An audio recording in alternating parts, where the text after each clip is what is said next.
I can vividly remember finding Kathleen. You're kidding me. That's it. That was the last I saw Kathleen. Alive. No. She was alive when I found her. It was fun. Right. The funniest parts, every one of them we grabbed had a different, and we filmed their faces, so every one of them had a different expression. Okay, you ready? Yeah. Yep. I'm Scott Rouse. I'm a body language expert and analyst, and I train law enforcement in the military in interrogation and body language. And I created the #1 online body language course, bodylanguagetactics.com, with Greg Hartley. Mark? I'm Mark Bowden. I'm an expert in human behavior and body language, helping people all over the world to stand out, win trust, and gain credibility every time they communicate, including some of the leaders of the G7. Chase. Hey, I'm Chase Hughes. I did 20 years in the U.S. military, and I've also published 5 books on behavior, profiling, influence, and persuasion, including this one right here, the 6-minute X-ray rapid behavior profiling. I train intelligence agencies and the general public in behavior skills. Greg? Greg Hartley. I'm a former Army interrogator, interrogation instructor, resistance to interrogation instructor. I've written 10 books on body language and behavior, put together this course, thebodylanguagetactics.com, with Scott Rouse, and I spend most of my time in corporate America or Wall Street. Excellent. Now, if you like what we're doing, if it's just the first time you're here, please subscribe.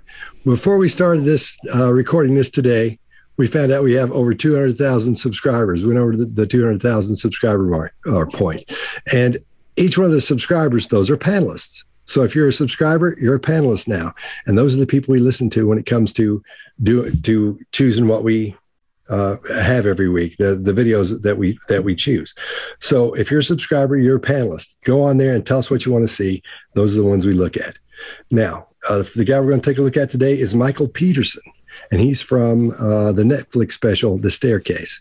As we go through this, what we're going to do is we're going to show you these short videos, and we're going to tell you the body language we see in those. That's it. We don't care if this guy's innocent. We don't care if this guy's guilty. We're Switzerland. We go right down in the middle. We don't care. Could not possibly care less. So keep that in mind as we go through this, and we tell you what we're seeing and explain what those things we're seeing mean when it comes to human behavior. All right. So we're good? Yep. Scott, one thing we said we would do is backstory for the case very quickly, just a few seconds. He was convicted in 2003 of killing his wife.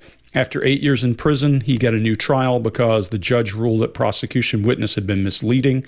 He took an Alford plea, which is, I'm saying that I'm innocent, but the evidence is likely to make a jury find me guilty. So I take that as a plea. And then he was released based on time served. His wife was an executive at Nortel. He's written 5 novels. So he's a storyteller by trade, and he's worked for a newspaper. That's your backstory. Excellent. Here we go. Durham 911, where's your emergency? 1810 Cedar Street, please. What's wrong? My wife had an accident. She's still breathing. What kind of accident? Still down the stairs. She's still breathing. Please come. Is she conscious? What? Is she conscious? No, she's not conscious. Okay. Please. How many stairs did you fall down? Huh? How many stairs? Stairs. How many stairs? Calm down, sir. Calm down. No, 15, 20, I don't know. Please, get somebody here right away, please. Okay, somebody's dispatching the ambulance while I ask you questions. It's in Forest Hills, okay? Please. Greg, what do you got? Yeah, so in the True Crime Workshop, we talk about this extensively, and Chase is going to talk about this as well, but there are a lot of studies around what makes a good 911 call and whether a person is actually the killer or whether they're actually reporting a crime. AI will eventually take this over and start picking this up in phone calls. But you're after help. You're after telling condition of the victim. You're trying to explain as much as you can to get help for that person. The minute you start storytelling or creating alibi, there's a problem. So if you listen to him, he's got all the hysterical behavior, all the body language that you expect from that. However, he starts to tell a story. She fell down the stairs, and he doesn't say what condition she's in, has to be asked. He seems almost like he's holding back. So immediately I would jump on, wait a minute, something is not right here. In fact, I'm not going to give you the details. Go watch the show. You'll find out a lot of what isn't right here. Scott, what do you got? All right, I totally agree with you. This is these are the classic signs of someone who probably did what they're calling about. A lot of things are happening here. You wouldn't say, get somebody here. You'd say, send an ambulance. When things like this happen, you call 911. There's a problem, and that you are just laser focused on that problem. And when you switch your attention to the 911 call, because you've got a call for help, everything goes to that. The world gets small, and you pinpoint on that 911 call, and you tell them, I need help right now. You don't say, I need somebody, get somebody here. You say, I need help. You know, and then they start asking you what happened. You may say, somebody did this, but the first thing you're focused on is getting help. So he's acting like the call is a secondary event in this. And you would think logically, from a logical standpoint, that would make sense. There's a body, I've got to deal with this, or somebody's hurt, I've got to deal with this, and then make the 911 call. No, because your brain doesn't work that way. When your brain fires off, your limbic system fires off, and you get into fight or flight, which you're supposed to be in during this, you, again, laser focus on that call and getting help to that person. That's all you're thinking about. So that's what you're repeating. And he's doing what we call in the True Crime Workshop, that's insulating. He's so caught up with what's going on, he's insulating himself from any questions. He says, what? I don't know, to get somebody here quickly. He's insulating himself from what's going on from the dispatcher by having all these emotional things that he thinks he's supposed to show while he does this. Some calls, when the person didn't do it, they're actually asking for help. There's almost no emotion at all in those, because their emotions drop. They're just straight ahead, almost talking like they're a robot.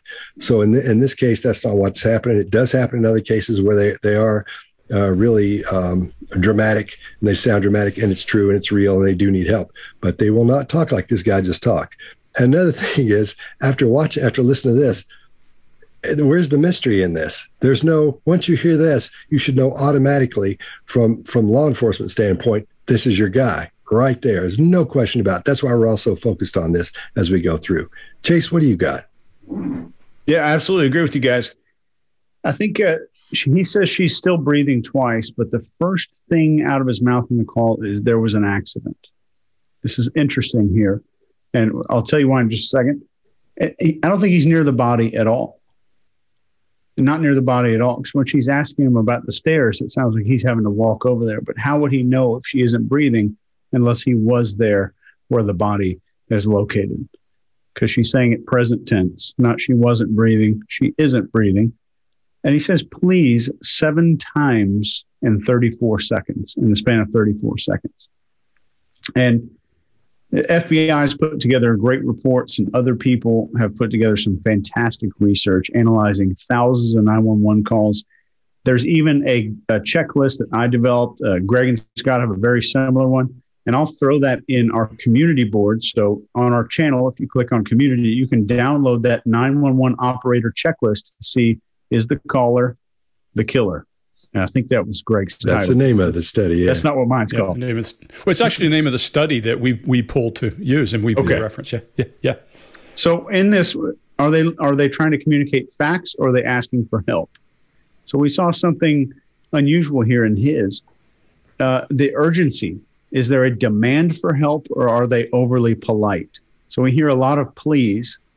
No one single one of these makes somebody guilty. But when they start stacking up, they start stacking up. Repetition of statements present in 100% of guilty callers. 100% of guilty callers. I repeated that on purpose. Hesitation was present to where they could not or wouldn't answer a question, or they delayed answering questions with long, prolonged pauses present in 93% of cases where the caller was the killer, and several more, which you guys can see on the community board.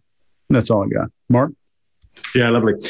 So, look, I think he starts off pretty well in that he immediately releases the address. So, immediately I go, okay, nice, good on you. At least we know where you are. But just as you said, Chase, the next thing he's into is my wife has had an accident. So instantly, I would suggest he's trying to create an alibi. I mean, what does it matter if it was an accident or whatever, or who cares? It's just you need help right now. And that's where you should be, not trying to set up how it's happened. And then he becomes quite antagonistic around this, because the responder says, how many stairs? 15, 20? Now, I think the spirit of that question is around, has this person fallen a long distance or a short distance? Have they just, tripped off the stairs and they've, dislocated their kneecap and they're unconscious because of a dislocated kneecap? Easily happens, very painful. Or have they gone a full flight of stairs, and therefore we're looking at, a broken back, a broken neck, all kinds of broken limbs? I think that's the spirit of the question. But he's like, I don't know. I don't know. I mean, a simple answer would be she's just fallen a very short distance, or she's fallen a full flight of stairs or a long way. I think most people would be able to, but he's already in conflict with all of this. And I think we're seeing that. Now, the breathing pattern there, when you're in panic, what tends to happen is you're taking a big breath, okay, and then you'll release all the words that you're trying to say. If you're not speaking, you'll breathe rapidly, but ultimately you'll be trying to get information out and you'll suck in a lot of air and you'll start to release. Now, sometimes because you want to get your words out and you've run out of air, you'll find people start talking like this because they're trying to suck in air at the same time as releasing words. And so you get some odd breathing patterns there. What we've got from this gentleman is breathe, breathe, breathe, breathe, breathe, release. Breathe, breathe, breathe, breathe, breathe, release. So I would suggest he's performing that breathing. Certainly sounds rhythmically performed to me, and it's buying him quite a bit of time. And we have the classic there, which he has that Penelope pit stop, hooded claw, running from the hooded claw, kind of, please, please, help, help. You've got that those upward inflections there, which are to create alarm. That's what we call a primal cadence. The distance between those notes are the primal alarm cadence that kids will do you on this one, by the way. Mommy, mommy, mommy. It's the same as you have in alarms. It's the primal cadence that we're trained with to go, uh-oh, there's something bad happening. He's using that primal cadence in order to alert us. But I think, right from moment one, it seems totally put on. Now, I have no idea what's happening in this story. I've never met this guy before. The first I've heard of it really is what Greg has just told me there. But look what you can get out of that call, even if you don't know those FBI statistics there, even if you don't know what's happening, just using some of your usual senses and sensibilities about what people are like in a panic and what you do, there's a lot here that doesn't really fit in. That's what I got on this one.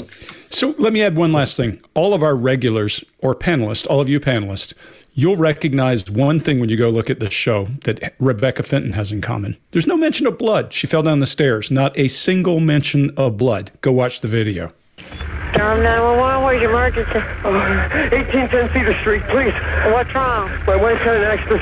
She's still breathing. What kind of accident? Fell down the stairs.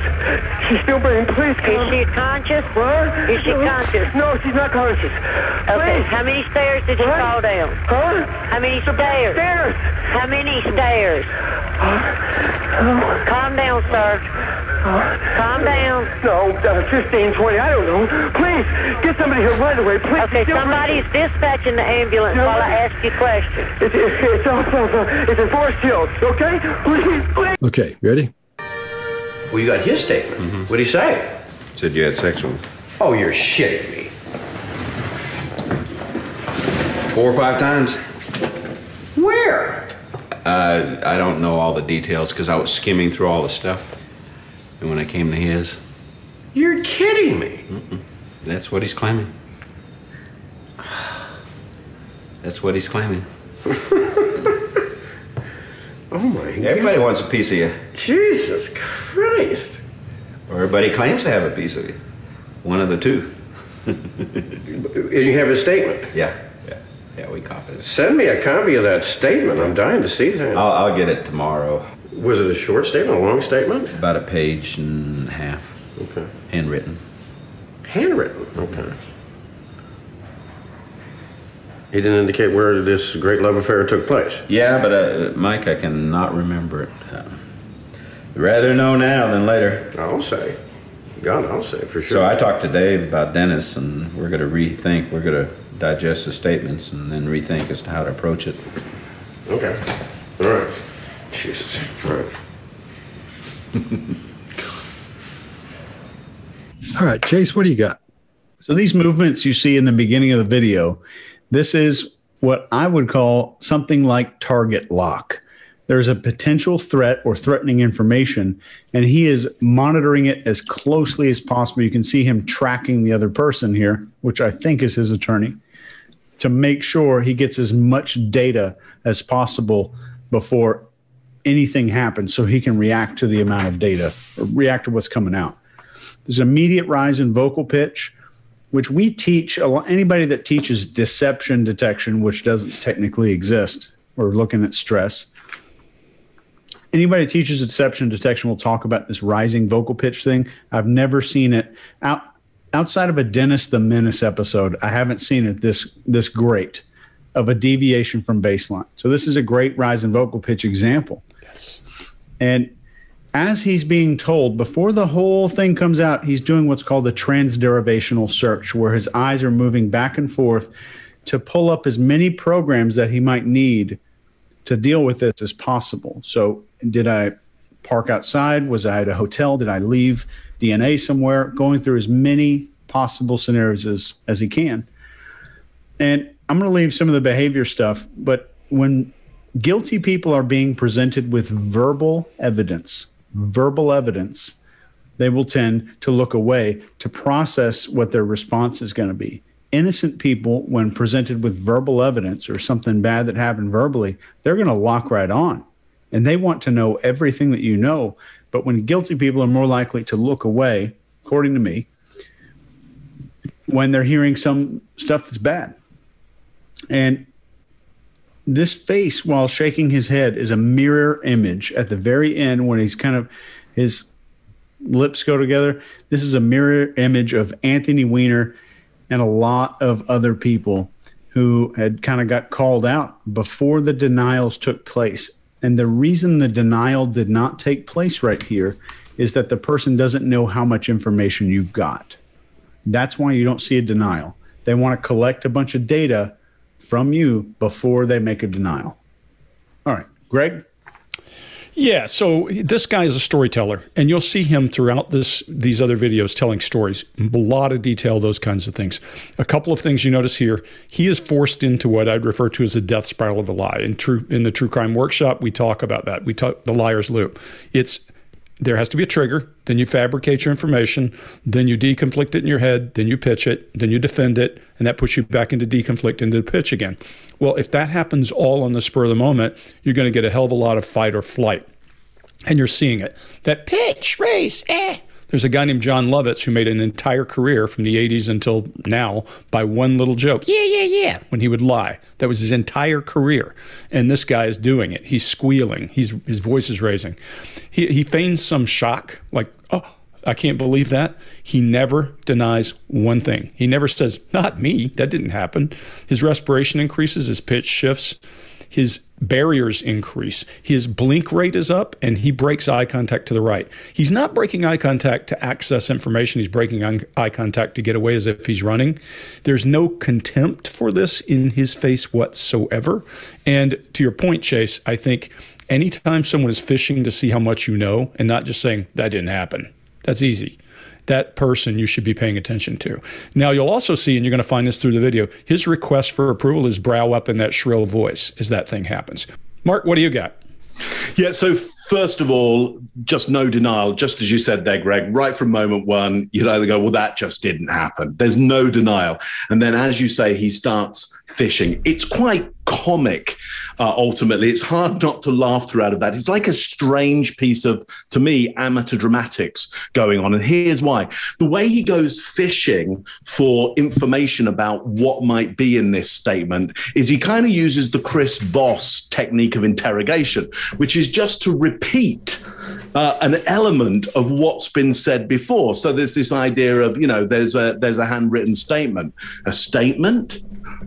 And then a little more said about it. I'd like to get hold of that statement. And because we get this repetition of things said, we actually get comedic dialogue. It's why it starts sounding like an episode of Seinfeld, because essentially, if you look at Seinfeld, all it does is to take something that somebody just said before and repeat it with a slightly different intonation on it, which again is the Chris Voss way of interrogating somebody.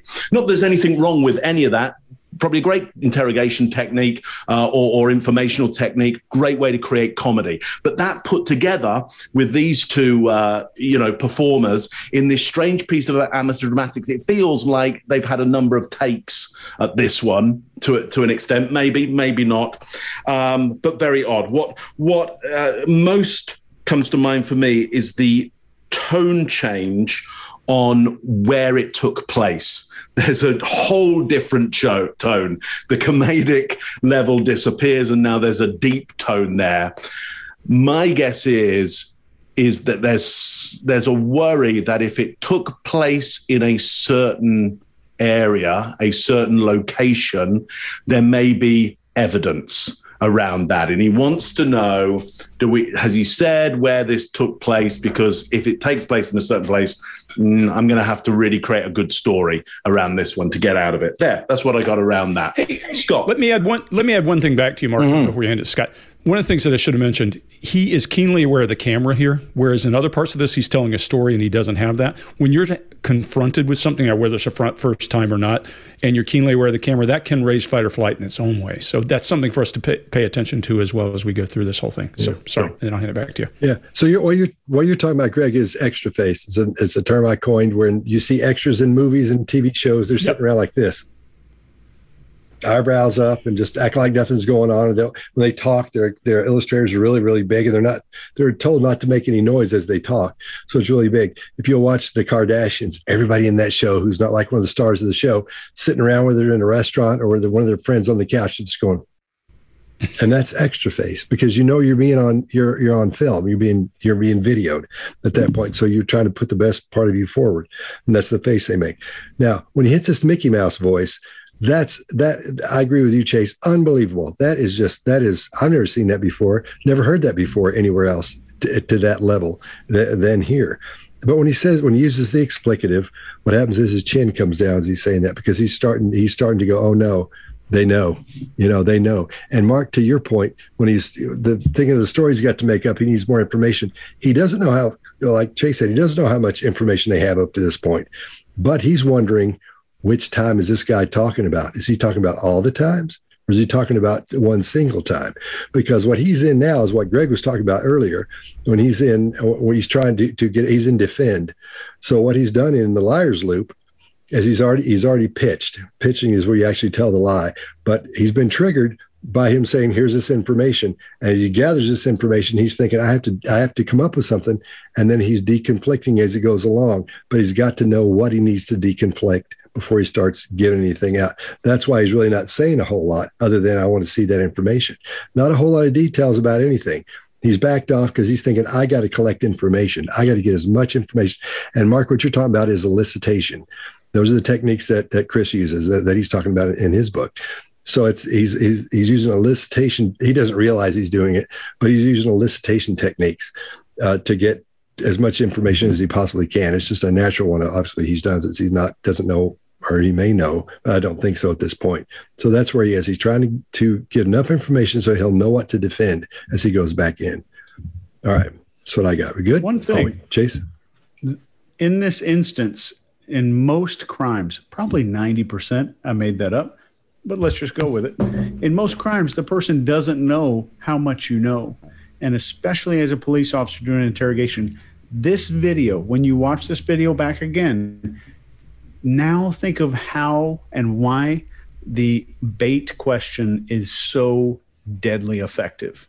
That question that starts with, is there any reason that X, Y, and Z would have seen you do this, or one of your neighbors would have reported this? That question is, in my opinion, one of the most, probably top 3 interrogation techniques in the world. The bait. It separates senior interrogators from junior people who come in and blast out information that's not true and let you know they don't know anything to start with, right? It's the ask versus the tell. Yep. I always add whatsoever. Is there any reason whatsoever? Because that takes it to the wall. Is there any possibility at all when you go through there? And then when you start talking about DNA, it'd be a reason that your DNA would be in that room. Yeah. And you say stuff like, like your hair, your eyelashes, some spit when you were talking, like you'd be able to find spit when they're talking. And those eyes will get all big and they'll start listening. So that's a potent tool there. Well, you got his statement. Mm-hmm. What'd he say? Said you had sex with him. Oh, you're shitting me. 4 or 5 times. Where? I don't know all the details because I was skimming through all the stuff. And when I came to his... You're kidding me. Mm-mm. That's what he's claiming. That's what he's claiming. Oh my God. Everybody wants a piece of you. Jesus Christ. Or everybody claims to have a piece of you. One of the two. And you have his statement? Yeah, we copied it. Send me a copy of that statement. I'm dying to see that. I'll get it tomorrow. Was it a short statement, a long statement? About a page and a half. Okay. Handwritten. Handwritten, okay. He didn't indicate where this great love affair took place? Yeah, but Mike, I cannot remember it. So. Rather know now than later. I'll say. God, I'll say for sure. So I talked to Dave about Dennis, and we're going to rethink. We're going to digest the statements and then rethink as to how to approach it. Okay. All right. Jesus. All right. Okay, we good? Yep. Yeah. Let's move. Kathleen and I were in here watching a movie. I'd gone to Blockbusters and rented a video, and we were watching American Sweethearts. And I think it was probably around 11 o'clock that the movie ended, and we took our glasses, left the dinner plates, as a matter of fact, on there. We were going to clean up the next day. Went into the kitchen. We would talk for hours. Kathleen and I at nighttime would talk 2-3 hours, talk about the movie or the kids or what we were going to do. And we came in here. I think there was, I'm not sure, we probably had another bottle. I know we were drinking 2 bottles that night.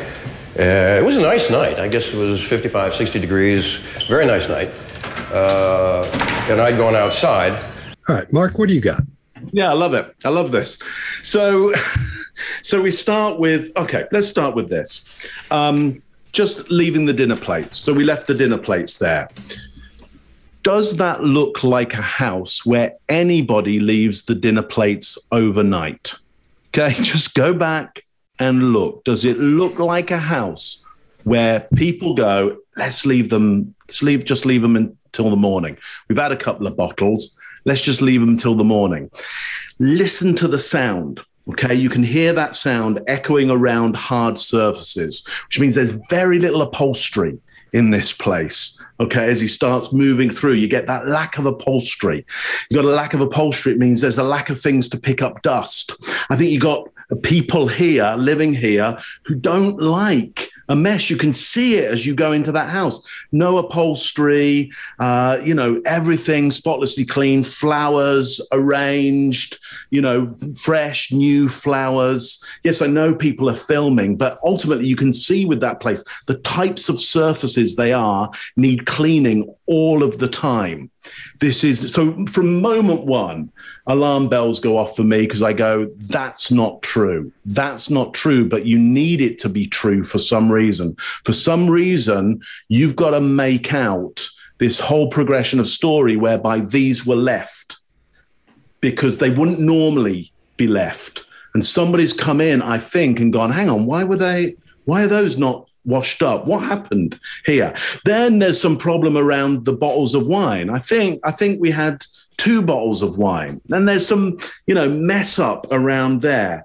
Here's what I reckon. I reckon there was 2 bottles of wine or more drunk. I reckon one of those people may well have drunk, more than half of that. Okay, but certainly they drank more than 2 bottles, I would think. So I think there's some protection here around stuff being different from how it normally is, and potentially some extra alcohol than usual being drunk at this time as well. That's all I've got around that one. Chase, what do you got?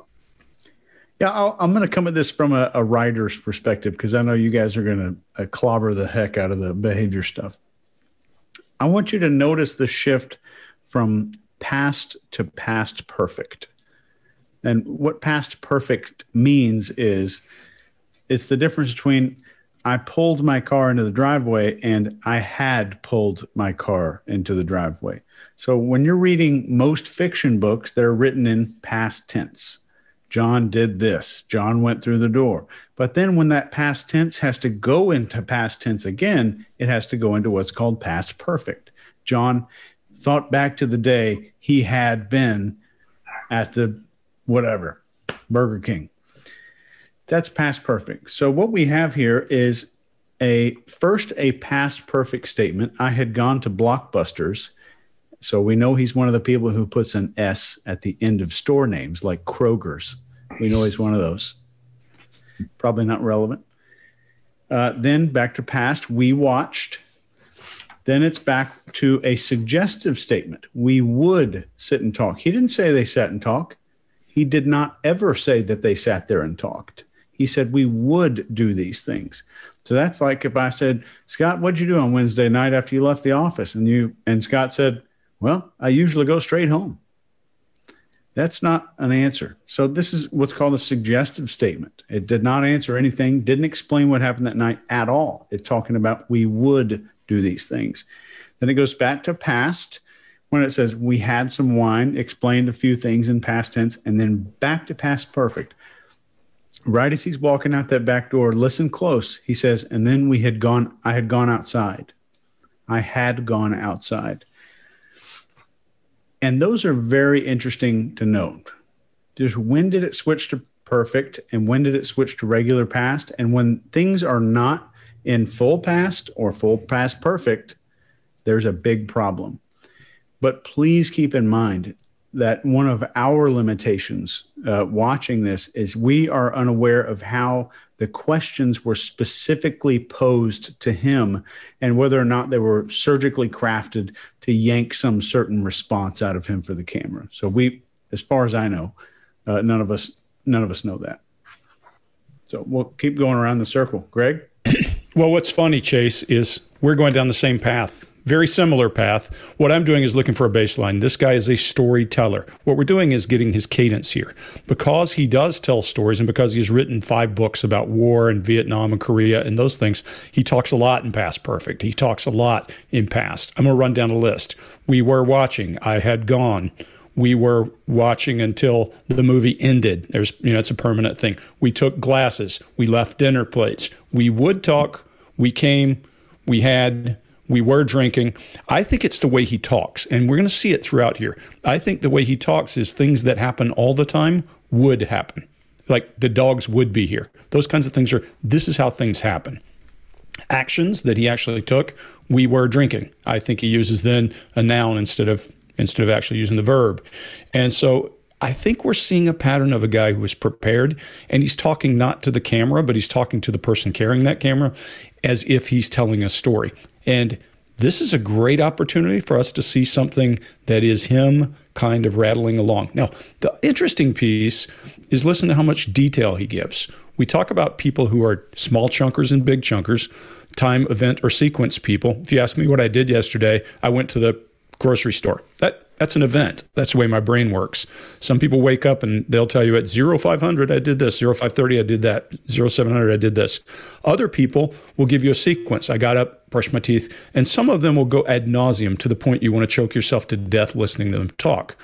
This guy's setting himself up as that guy.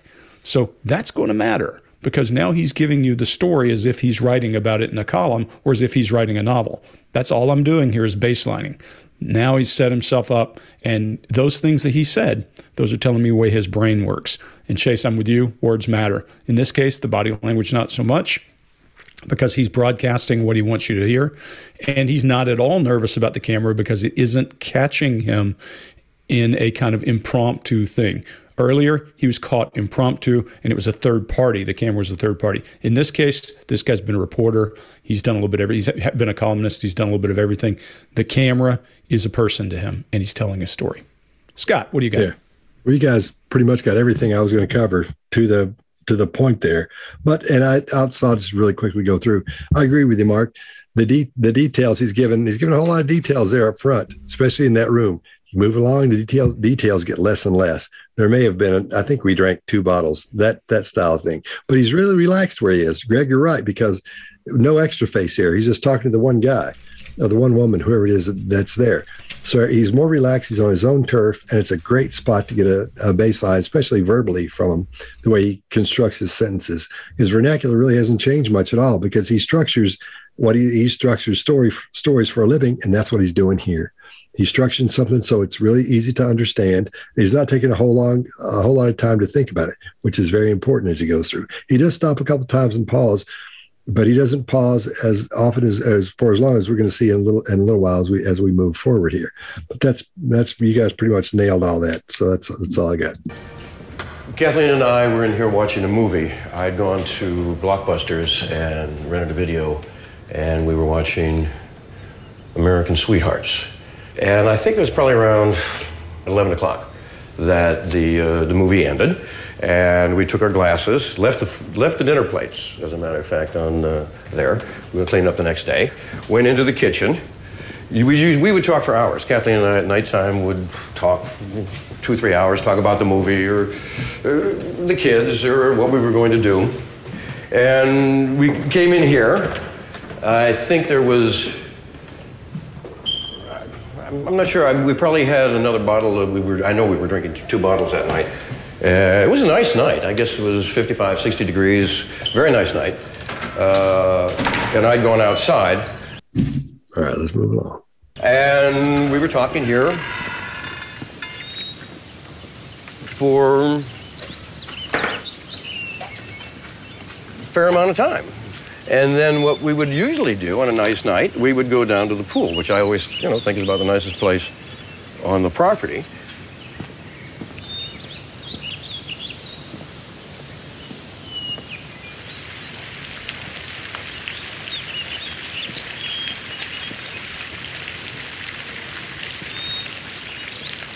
I don't know if the chairs were like this or not, but I mean, they're probably something like this. And we were both right here. And the dogs would come over, and we were just talking and finishing our drinks. And then she said, I gotta go in because I've got the conference call in the morning. And she started walking out that way. And I stayed right here. Don't think anything special to her. Certainly not thinking this is the, last time I'm going to see her. I said goodnight. I'll be up a little bit later, and stayed here. And she walked. And the last I saw her was when I was there, and she was just walking here.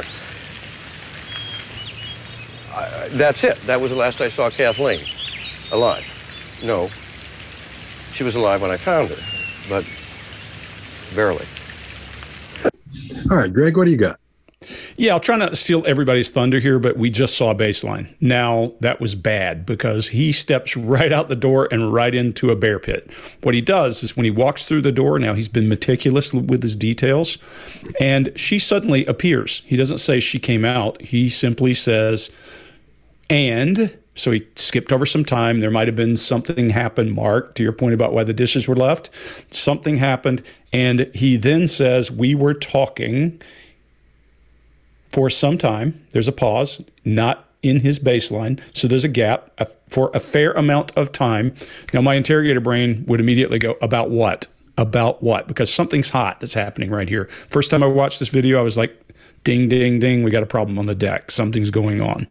And then he says something, and this word could mean that it never happened. And in my initial pause, I thought it never happened, but now I changed my opinion. What we would usually do on a nice night, he says, and what we call usually is like honestly or any other thing, a push-pull word. Why usually? Why not just tell me what you did instead of what you usually would do?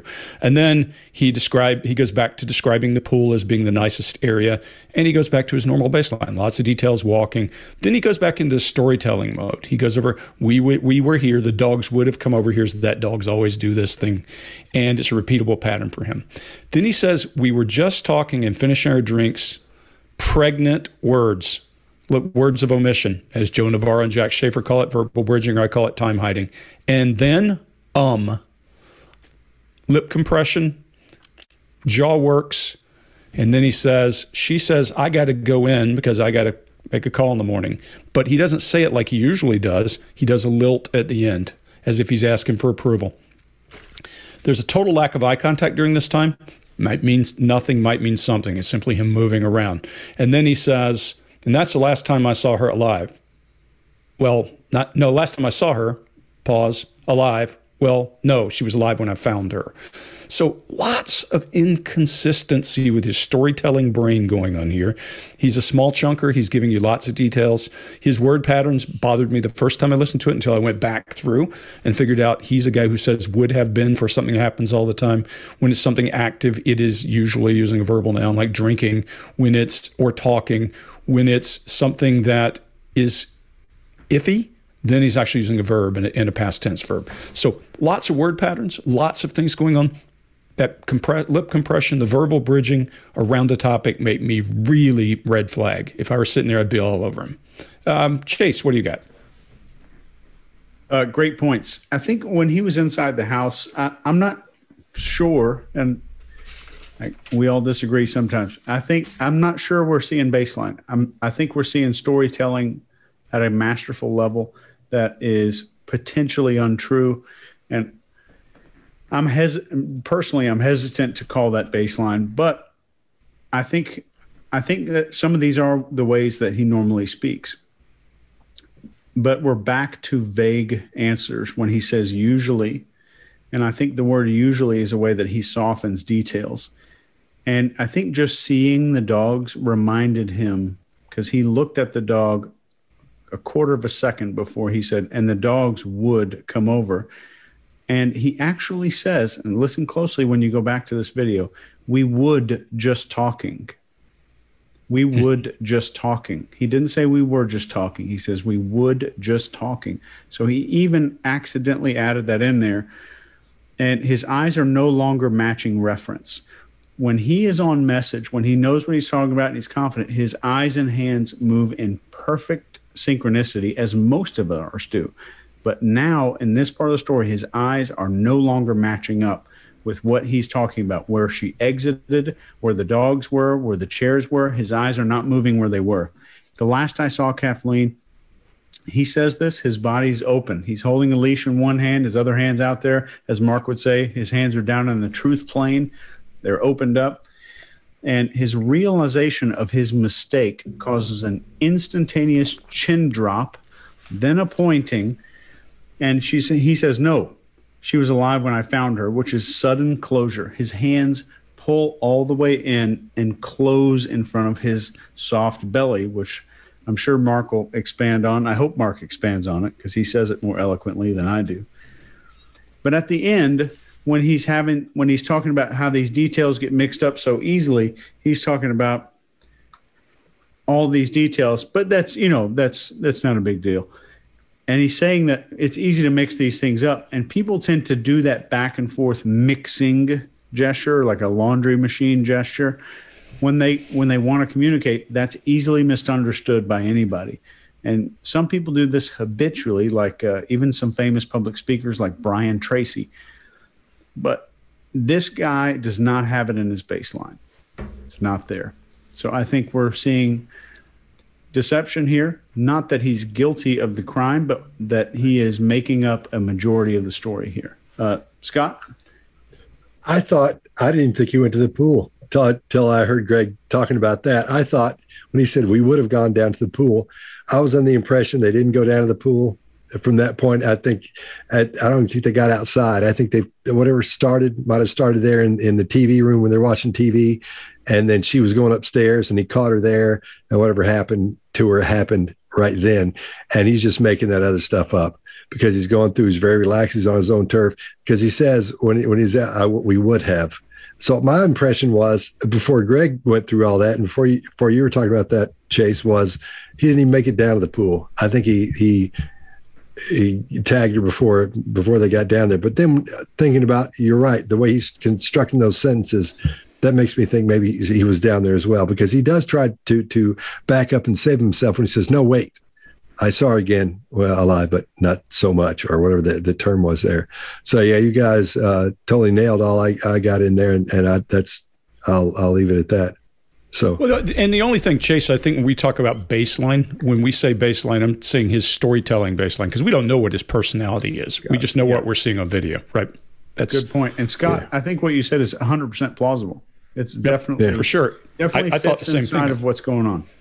Yeah, I totally think I'm the same. I don't think they went outside and down to the pool at all, and here's why.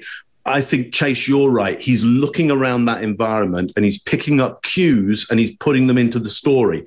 He does it when he sees the cushions are not quite straight. That's kind of interesting, is it? Because he isn't used to soft furnishings around the place. And when stuff is out of place, like that triggers him. So he's like, oh, those could have been like this, or they could have been a bit more like this. Or the dogs came down. He's making this one up on the fly, I think. And part of that, I think, and also, Scott, he's leading everybody away from the crime. That's what he's doing. He's like, should we have a look outside? Should we have a look down at the pool? And I'll start making up a story about how we went down there. He's leading everybody off on a whole different story. Let's just have a look at all the fillers in there. And Greg, you're often talking about this hiding time thing. And, and if somebody said, that I'd be on that, I'd be, up in their grill. Well, on this guy, you would literally be fixed to his grill like some piece of roadkill. You would be through the grill on this guy, because here's what happens. And then, and then, and I stayed right here, and I stayed, and she left, and the last, and she, and that's it. It's full of filler. He's making stuff up as he goes along. It's extraordinary. Just go back, watch that again, and just see how much filler is there and how much he's using us to lead us literally down the garden path, if that is a metaphor that works for the US audience that we have. Certainly any of the UK audience will understand being led down the garden path. He's literally taking us to the bottom of the garden on this one.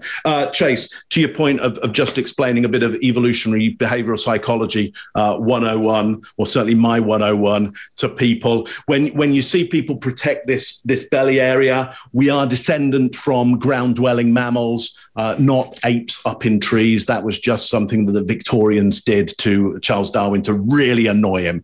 So he'd go, will you read the book?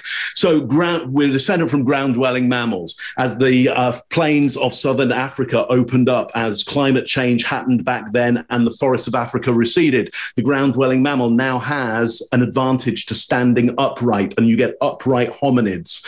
When the hominid goes upright on a plain, it's now got an advantage because it can see a distance up to several miles, be able to see prey or mate or a predator coming. But now you're upright. There's a disadvantage in that this area of the body is now very, very vulnerable. We do not evolve ribs all the way down because we want to be able to duck and run and be able to run long distance. So this remains vulnerable. And therefore, often when we're truly telling the truth, we will open up in this area.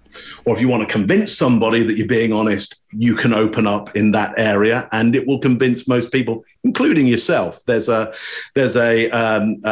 whole difference that happens in your brainstem with various neurotransmitters and levels of oxygen and carbon dioxide changing as you open up here. So as you open up here, it feels more honest. As you close around this area, you feel more protected. There, little evolutionary behavioral psychology 101.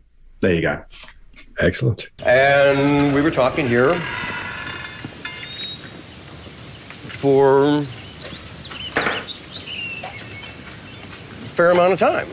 And then what we would usually do on a nice night, we would go down to the pool, which I always, think is about the nicest place on the property.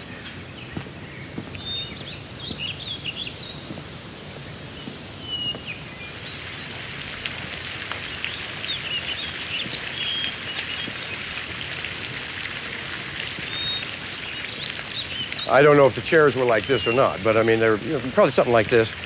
And we were both right here. And the dogs would come over, and we were just talking and finishing our drinks. And then she said, I gotta go in because I've got the conference call in the morning. And she started walking out that way. And I stayed right here. Don't think I think anything special to her, certainly not thinking this is the last time I'm going to see her. I said, good night. I'll be up a little bit later. And I stayed here, and she walked. And the last I saw her was when I was there, and she was just walking here. That's it. That was the last I saw Kathleen alive. No, she was alive when I found her, but barely. All right, here we go. I can vividly remember finding Kathleen. I can remember opening the door. I can remember calling 911. I particularly remember Todd just holding me as tight as possible, I think, to contain me. And I can remember Heather, the doctor, Ben's girlfriend, taking my pulse. And then I can remember, and it must have been very early while I was still in the kitchen, that a cop was on me instantly. Everywhere I went, a policeman was there. I went outside and with Ben, and a policeman was there. And I remember walking down there, and a policeman was there. There was always a policeman with me. Do you have a pet owl? Yeah, no kidding. Nobody asking that. Where's the owl?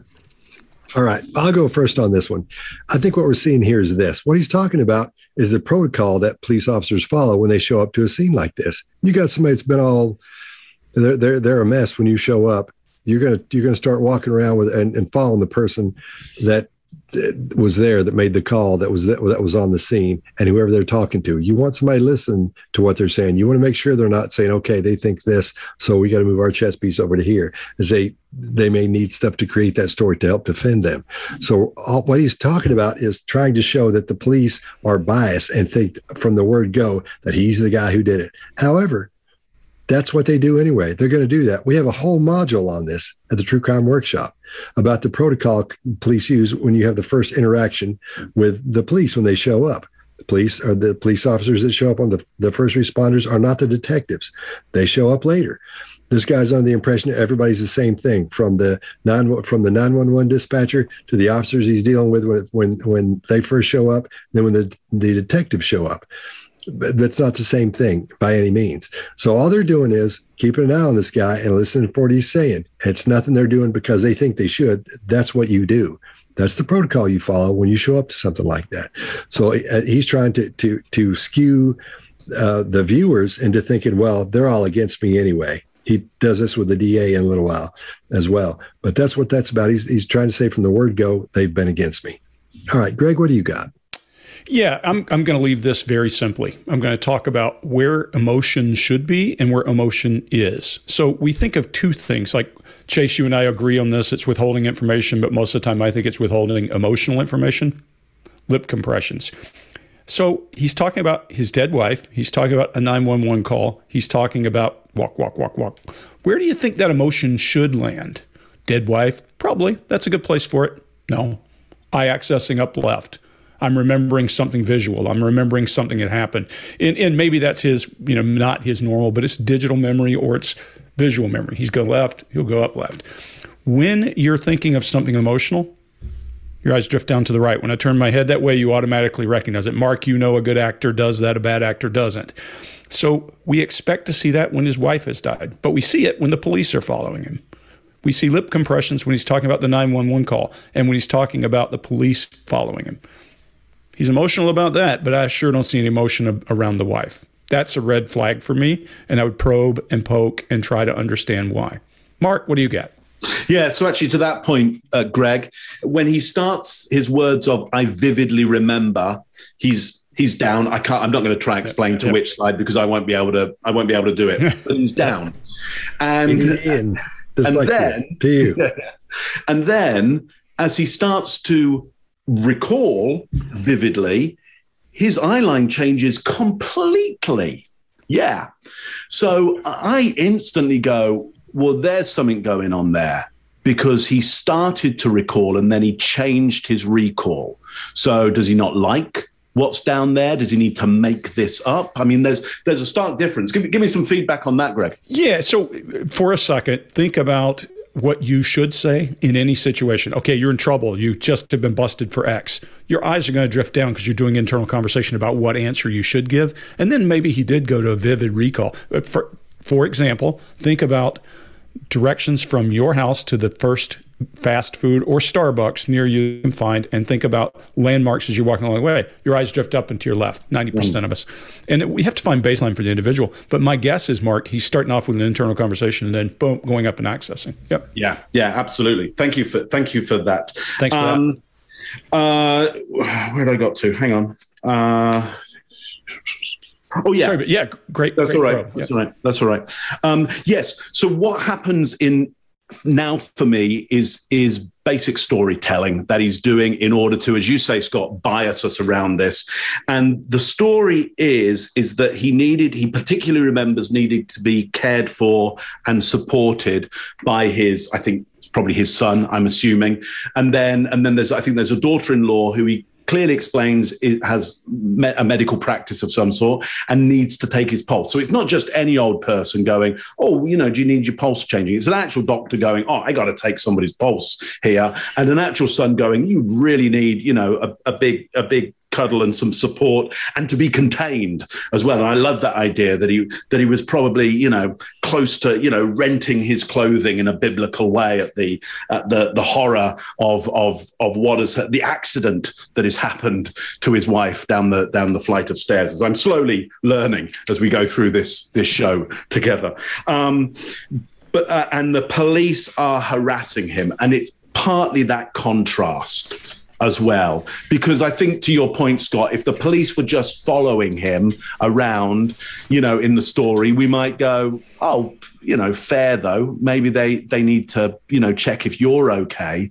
But because he's set up, no, if I'm in trouble, if I need help, you got to hold me, you got to contain me, and you better check my pulse.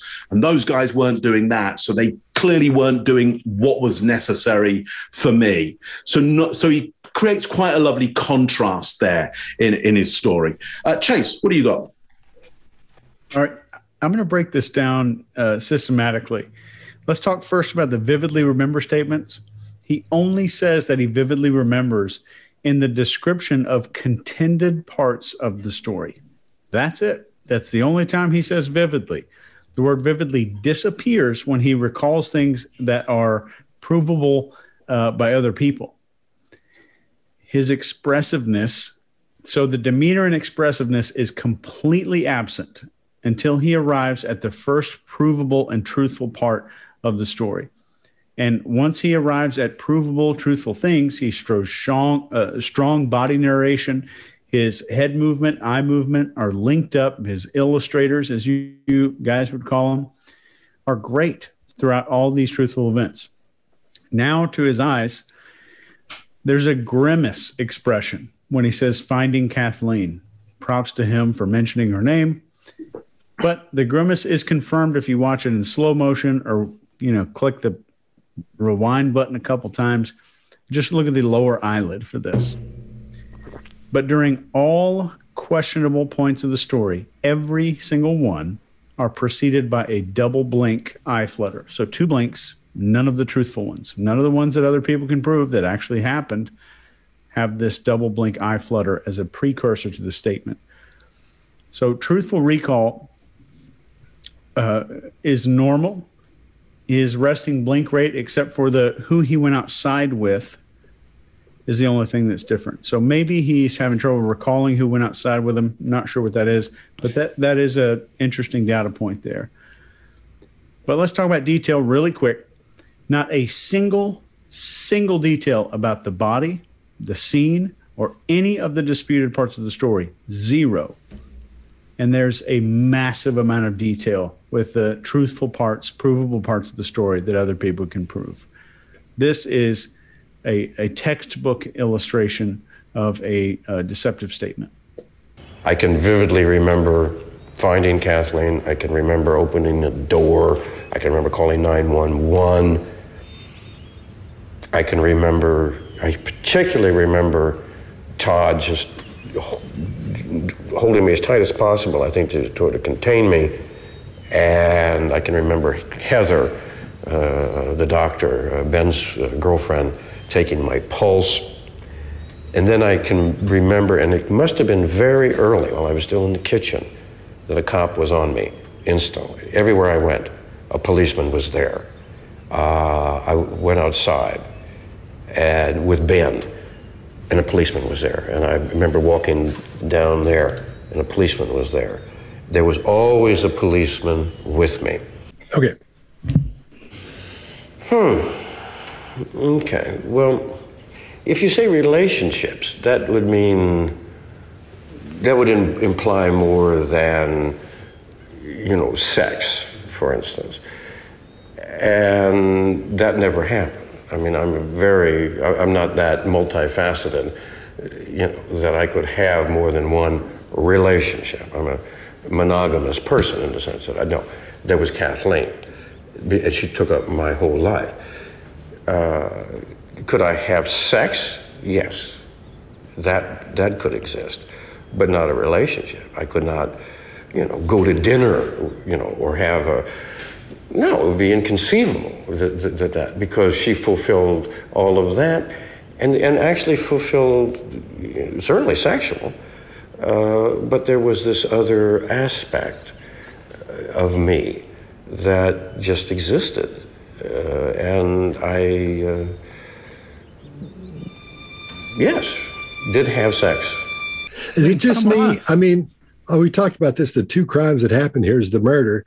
Then there's his family letting him wear that toupee. That's like the worst I've ever seen in my life. But at the same time, does he look like he's doing a bit there? Does he look like he's been dressed up and stuff? Yeah. It's bizarre looking. It's terrible. All right, Greg, what do you got? Yeah, so this is one of my favorites in the entire video because he interrogates himself and gets a confession, is in effect what he's doing. What he does here is exactly what we do. What he does is he softens severity, he gives himself no out, and he progressively softens severity until he says, well, yeah, of course I did.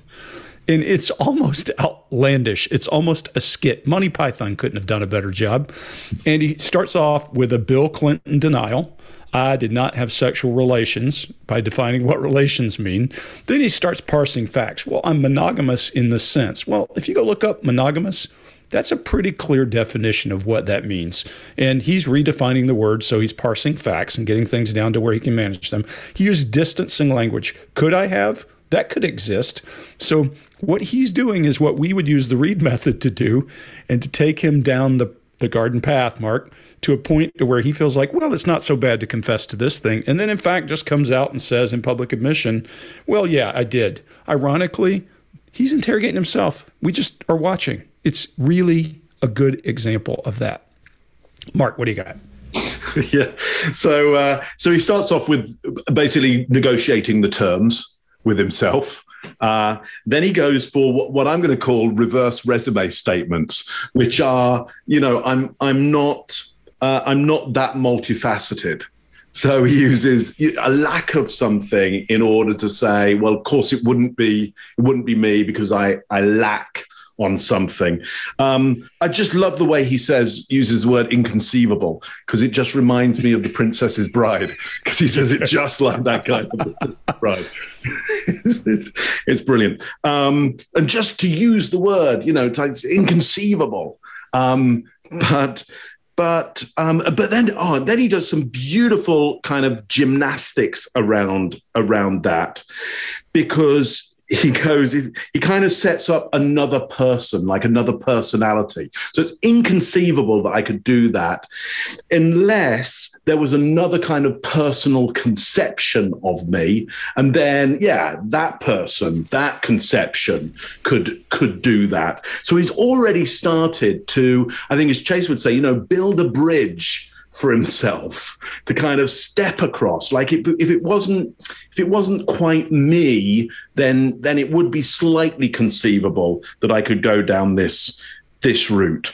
What's interesting here is he seems to me to be playing the part of almost a kind of a Jungian analyst. He kind of starts off with this chin and like, let me think about about this, and then starts to, pose how he might get himself around this and into the right place for it. But his blink rate is up very, very high. There's lots of eye blocking in there.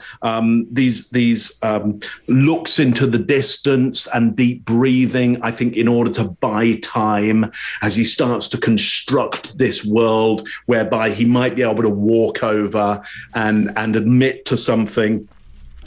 I think so. Here's the question I have for, all panelists watching, and I want you to put your answers down below. And as we've said before, we really look at what you write down below, especially if you are subscribed. So subscribe, and then we'll take an extra special look, at what you're putting down below.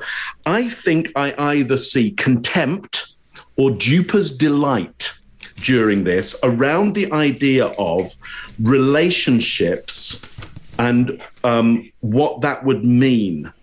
And I'm unsure as to whether it is contempt around relationship or duper's delight around the story he started to create. But I'm sure it's one or the other.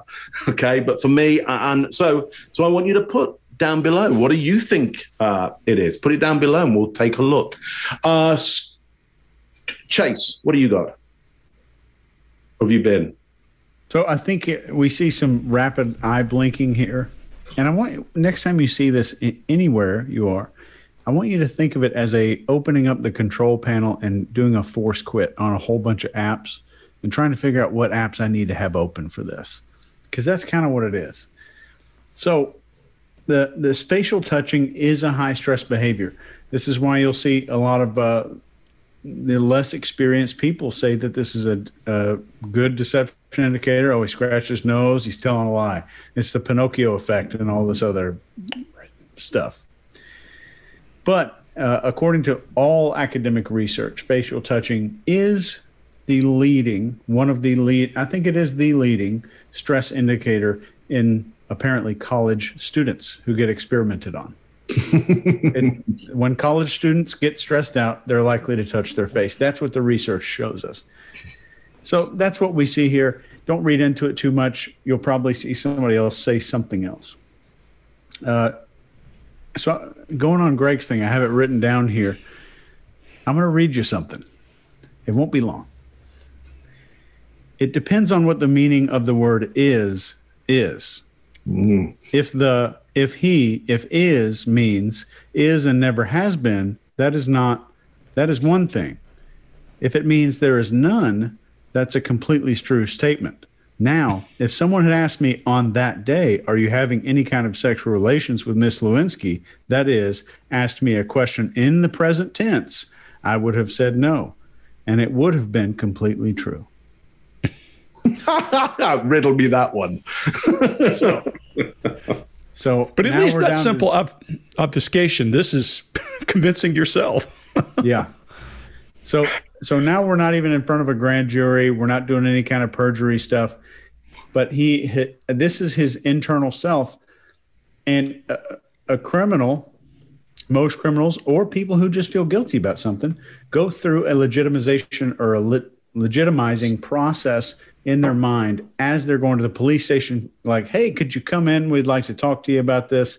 It goes through a projection, a rationalization, and a minimization, which we are all trained to do as interrogators. That already happens in their head beforehand. We're just helping it to come out.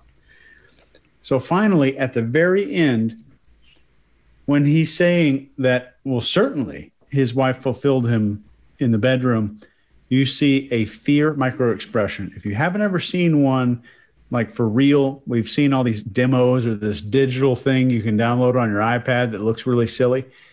This is a great one because the fear starts here. The fear facial expression starts down here. And this is called a sternocleidomastoid muscle. And it actually jumps when you see someone get scared, you'll see it jump in front of the carotid artery. That's the first part that starts in a fear facial expression is the sternocleidomastoid. You see a great fear microexpression here. That's all I got. Scott, go ahead. Dang it. You guys got everything. So all I'm going to do is I'll agree with Mark on the part about, we're not going to talk about the duper's delight though thing, right? All right. I guess I got nothing except I got this. Look how this is swelling up. I have a blocked saliva. I'm going to not put this in, but dang it. If I look like I'm chewing on a big old chaw, that's what it is. You remind me of my grandmother when you do. It doesn't look bad at all. Okay. Well, if you say relationships, that would imply more than, sex, for instance. And that never happened. I mean, I'm not that multifaceted, that I could have more than one relationship. I'm a monogamous person in the sense that I know there was Kathleen, and she took up my whole life. Could I have sex? Yes, that could exist, but not a relationship. I could not, go to dinner, or have a. No, it would be inconceivable that because she fulfilled all of that, and actually fulfilled certainly sexual, but there was this other aspect of me that just existed, and I did have sex. All right, here we go. Or a barn owl. So, I mean, it was just a commentary, and I didn't attack him personally. I didn't say anything negative about his, personal life. I don't know anything about his personal life, and I never would say anything about anybody's personal life anyway. But everybody knows, and I should have certainly known better, that when you make fun of people, they don't like it.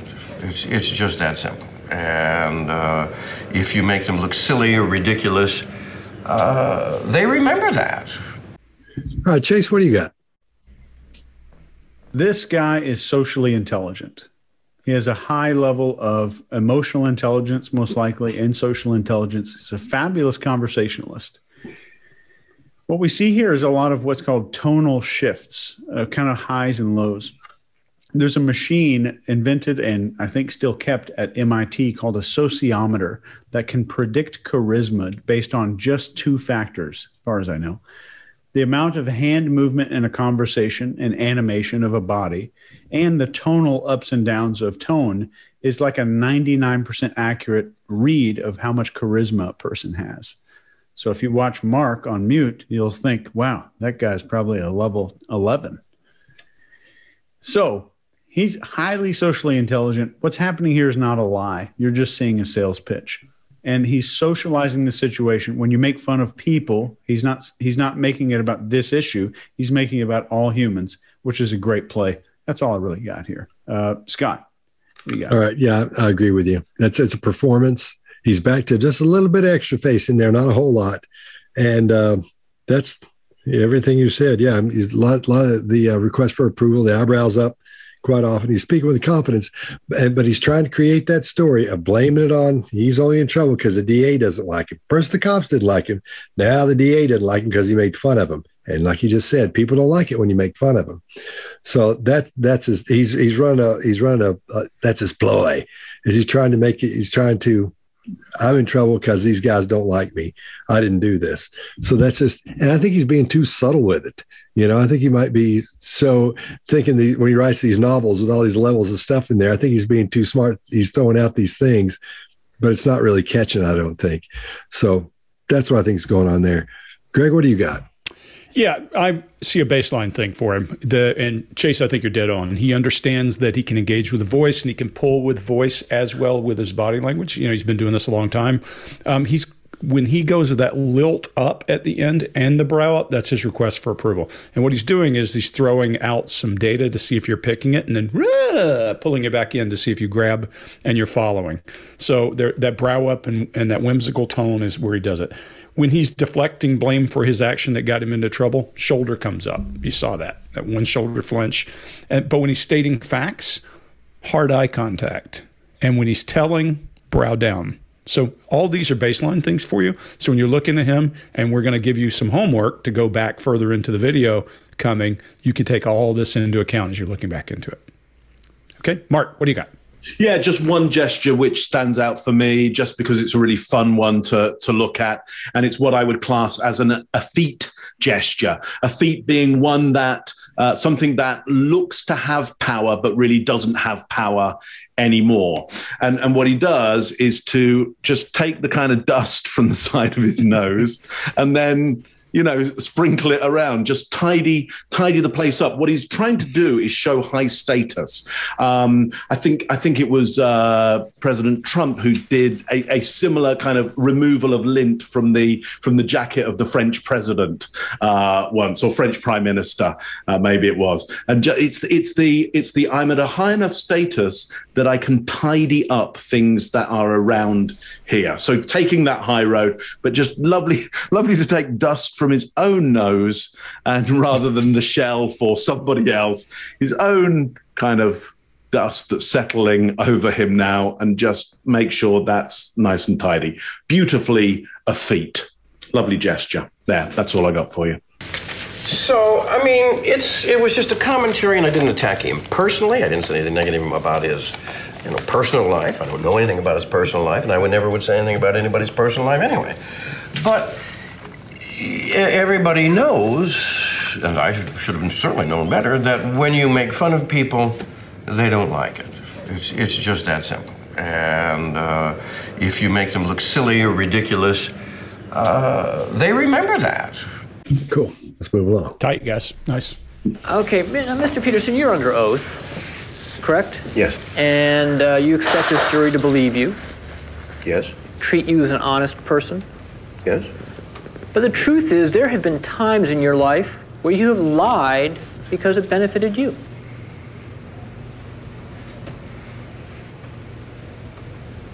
I would say probably that's a good characterization, although I might say it's easier. It was just easier sometimes to let the lie come out. All right, I'll go first on this one because I don't have a whole lot for it. There's tons there, but I know you guys are going to rip at a new one. So what I want to talk about is, remember that show Lie to Me? The one that was supposed to be Paul Ekman in that show? There's a song in there, and it was called Easier to Lie. And it's by his band Aqualung. Go check it out. The song is about what he's talking about. It's an experience we've all experienced. We've all gone through the feeling that guy's talking about when we've lied about something, and we've all lied. You've lied. Every panelist has lied. We've all lied. And some people are good at it and some people aren't. So he's talking about the feeling that is expressed in that song, where it's easier to lie than to say, okay, well, here's what happened. Let's get started and go through the whole thing, because would disrupt his life. It would disrupt his marriage. It would disrupt everything if he had told the truth about that, of the lies he's talking about. So in a nutshell, that's where I'm coming from. Yeah, I mean, because it is easier to lie. We all know that. And that's the reason we lie a lot of times. All right, Mark, what do you got? Yeah, so I started looking at this and I was just, what is going on here? It's just the most bizarre amateur dramatics going on. And then I said to the guys, I said, what is going on? And they said, oh, I think they're kind of practicing for jury. And then it started to make a bit more sense to me. You know, it was court prep. But even still, I mean, so he starts off with fingertips like so. Now, you only ever do this consciously. The moment you see any human being like this, you know they know they're doing this, because this is super hard to do, and that's why, like, it takes a lot of conscious brain power to do this. So the moment you see somebody doing this, you're like, you know, you're performing right now. You know what you're doing. You think this has an effect. So he started with this effect, and I guess you know, his coaches, which I don't know who they are, but his coaches have said, you know, do this because you'll look, you know, like you got some power, and you know, you'll look like you're honest if you do that. So we know this is amateur dramatics from moment one from him. Okay, the second question came up, which is, who's the dude in the who's blowing his nose into a paper bag? Correct? Yes. And you expect this jury to believe you? Like, is that, you know, the jury is one man strong and true, and who selected that guy? Correct? Yes. And you expect this jury to believe you? So it's like, we got this jury member and he's blowing his nose into a paper bag. That was just odd. I don't know what any of that is about, and why he's part of the team. Correct? Yes. And you expect this jury to believe you? Why? Oh, let's get him in. He blows he's got a nasal problem, but let's get him in. He'll be really helpful. I don't know what's going on there. And then the guy who's I guess is his lawyer, not even playing a lawyer. I guess the guy's his lawyer, I suppose. I don't know. He opens with what we call a Barnum statement, which is, it's always true. It's true for anybody. So, you've lied to serve, your own purposes. Well, yeah, of course. Lies either serve the purpose of the person lying or serve the greater community or somebody else. That's the nature of lies. They set up something that isn't true in order to serve a benefit, either for you or somebody else or a whole group of people. And do we do that? Have you ever done that? It's like, yes, of course I have. Of course I've done that. I probably do that most every day. So to throw out a Barnum statement, the moment you hear questions like that, we call them Barnum statements. They're always true. Just like I know that you sitting there right now, you have a scar just on your knee. Yeah, just around that knee, probably the other way. If not, it's your elbow. Yeah, and we know that's a Barnum statement. Like, everybody has a scar somewhere on their knees and their elbow, because they're designed. They're designed for you to fall over and for them to get damaged and to heal. Okay, so Barnum statements going on there. That's nuts. What is going on there? I want to hear from everybody else. Chase, what's going on there? Speaking of Barnum statements, one of the best was, some of your aspirations tend to be unrealistic. Oh, really? That was the beginning of the original Barnum statement paragraph. Right. And they're great, but they're also great when you say it to a jury as a witness. But the statement you see from this attorney is a very standard issue, law school. Here's how you cross-examine. Here's how you undermine someone's level of trust with the jury. Super standard, not very effective. And keep this in mind, it's not a question. It is not a question. But this is a golden opportunity for this person to answer it, which is where some attorneys would say, if it's not a question, you say the phrase, that's not a question. Is that a question?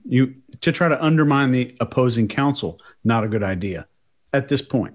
It's always a good idea to undermine opposing counsel, but not at points like this. So what you need to do, if I'm coaching an attorney, if there's a jury there, the first response needs to be to teach your client universal experiences. Universal experiences, something everyone can identify with. And maybe he could answer a question with something like, I think every human being, and subtly I'm pointing to myself here, I would teach this witness, every human being, I'm pointing to myself, has regretted lying before. We've all done it, and I most certainly regret allowing that behavior to be okay. And when I said allowing that behavior to be okay, when I said that behavior, that's a dissociative word that I'm really not distancing myself from it. I'm helping them to visualize it as separate from me. So when I say we, and I'm grouping everyone in, and then I'm talking about something everyone sitting in that jury box has done, lied to benefit themselves. When your wife says, do I look great in this dress? And you say yes, even though it might not be true, that's a lie to benefit yourself. And it's also the reason we function as a society. So yeah, we've all done it. Greg? Yeah. So number one, a lot of people do it instinctively after a while because they've done it so many times. Mark, when you intentionally are trying to block yes, I always encourage any executive, any person who has a job, any person who wants to get ahead, not to ever do this, because it's perceived badly in the beginning. For just a minute, think about where you've seen it. Burns on The Simpsons. Excellent. It looks evil. It looks like, masterminding evil. And what happens is, as you compromise, your hands rotate forward. So it is a really good indicator that you've lost control. And then when you're finally compromised, they're like this. I have a great photo of Tony Blair standing in front of Condoleezza Rice just like that. And I was like, call Mark, call Mark. You need some help. So we tell people not to do steepling. Steepling's a bad move. And when you move forward to compromised, the reason people do it is because it looks like they're compromised. In this case, not sure if the guy coached him to do it or not, but his messaging for the first time is pretty congruent. Whether he's telling the truth or whatever, he's trying to do kind of a mea culpa and be contrite. And his body language is pretty good here. This is a pretty good baseline because now his eyes are moving at the right time. He looks softened. He looks emotional. Looks like, hey, yeah, I made a mistake. And it does come across that way. Now, whether somebody coached him or that's him actually doing it, I think it's actually he feels safe enough to say those words in preparation. And what he's going through right here is inoculation. Just like you're inoculated where all of us are getting this shot against a virus, or like SEER School where we put you through the experience so you're ready for it. This is what you do. This is what trial preparation is. We get the guy ready so that he is not surprised when that question comes across. And I think what you're seeing here is a pretty solid baseline for when he is contrite and doing what he's supposed to do. Now the fingers, give or take, who knows?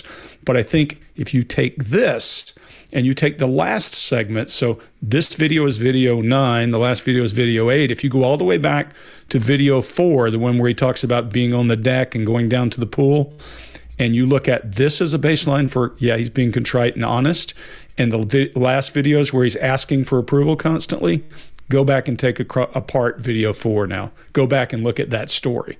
And put down the notes what you see, because I think you'll see a very different story now.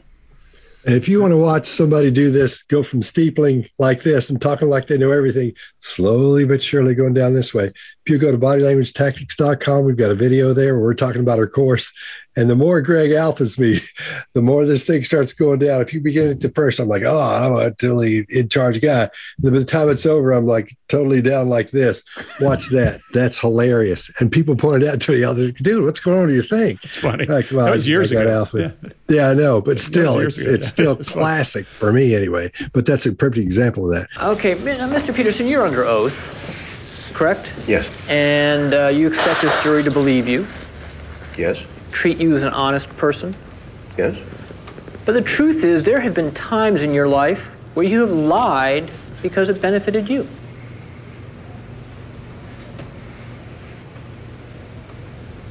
I would say probably that's a good characterization, although I might say it's easier.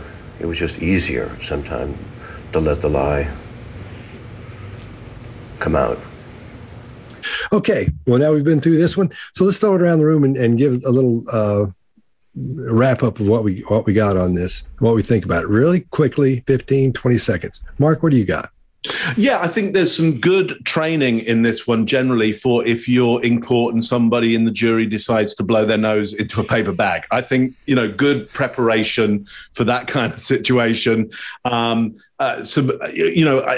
stunned by, that walk along the garden path there. And I think ultimately that's what he's doing. He is leading us on a story here, which is not accurate at all. I think the whole thing, we are seeing a person that has a narrative to push in a story. And I think most of this was deceptive. I don't know anything about the evidence. I don't know anything about the case. I haven't seen the Netflix series. I'd never heard this guy's name until Scott texted me today and said, hey, the videos are in the Dropbox. That was it. But I think you don't need that to see behavior.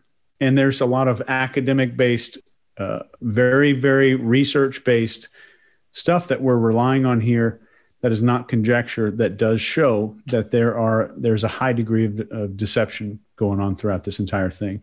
And I think he can pull people in. That's his talent. You can even see, if you go back and watch that last video we just looked at, that juror was nodding his head.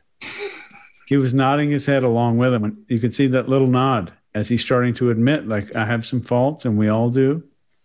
It's great. I think he did a great job. Scott? Yeah, I think as we go through this, it's some of these things I'm actually going to pull out and use in training, because there's some classic things where somebody looks like they should be looking and it can just buzz right by if you're not paying attention. We're set up to be paying attention to them, but if you're not set up to pay attention to these specific things, it'll run right by you. So there's a lot of things in here I'm going to grab, or 2 or 3 things that I'm going to grab and use for training, because they're wonderful, especially that story going from from the TV room all the way down to the pool. Everything that happens in there. You could do a day on that probably, just tearing that thing apart. Okay, Greg, what do you got? Yeah, so guys, the first time somebody asked me to review this, there's a British comedy duo, Elf and Leafy, and I did their podcast, and they asked me to do this, and I watched the first few minutes, the thing that's video for, and I just said, no, nobody believes that. That was how bad it was for me without analyzing. I just said, okay, look at all the deviations from baseline that happen right there. So for me, when I see that much deviation, now I'd have to watch the whole thing and get a lot more evidence. And Chase, you famously say we're not the forensics panel. We're looking at repeatable symptoms and behavioral symptoms and body language to see what we see.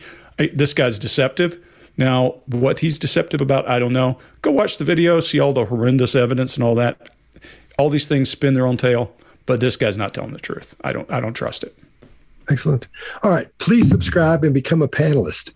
Because like we were talking about earlier, we just crossed over the 200,000 mark. Thank you all for that. We really appreciate it. And become a panelist, because your comments are more apt to be answered, and use your suggestions for the people we do if you are a panelist. All right, there's another one in the can, fellas. See you next time. Thanks. Correct? Yes. And you expect this jury to believe you.